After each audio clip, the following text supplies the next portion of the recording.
Hey everyone, welcome back to the show.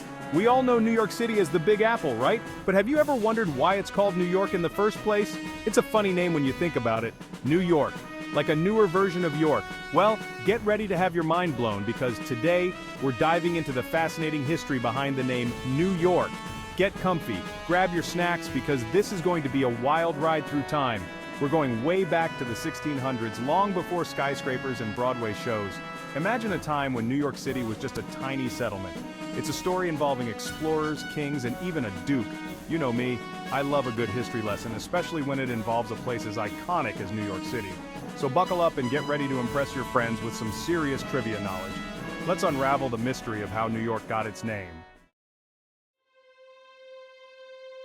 Now, before the Dutch arrived, the island of Manhattan was inhabited by the Lenape people. They called it Mannahatta, which means Island of Many Hills. Makes sense, right? The Lenape were here long before anyone else, living in harmony with nature. They were skilled hunters, fishers, and farmers, and they had their own rich culture and traditions. It's important to remember that New York City has a history that goes way beyond the arrival of Europeans. But sadly, like in many other parts of the world, the arrival of Europeans brought about significant changes for the indigenous population.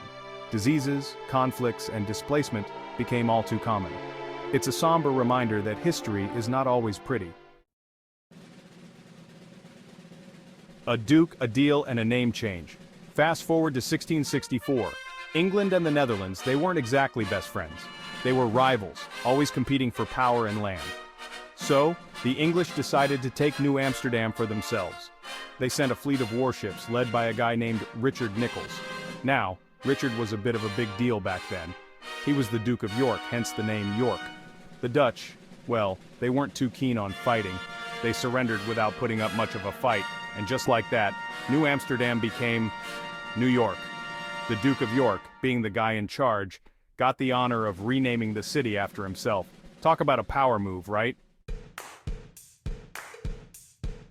Did you know? Now, here's a fun fact for you. The name New York was actually quite common in England at the time. There were already several places called York, so adding new to the front was a way to distinguish them. In fact, the city of York in England is over 2,000 years old. So, New York City, despite its iconic status, is actually a bit of a copycat in the name department. But hey, imitation is the sincerest form of flattery, right? And let's be honest, New York City has definitely made the name its own. It's hard to imagine any other city in the world being called New York.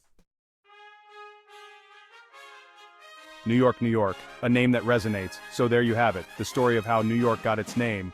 From a humble Dutch trading post to a global metropolis, the city has undergone a remarkable transformation. But one thing that has remained constant is its name, a testament to its ever-evolving history.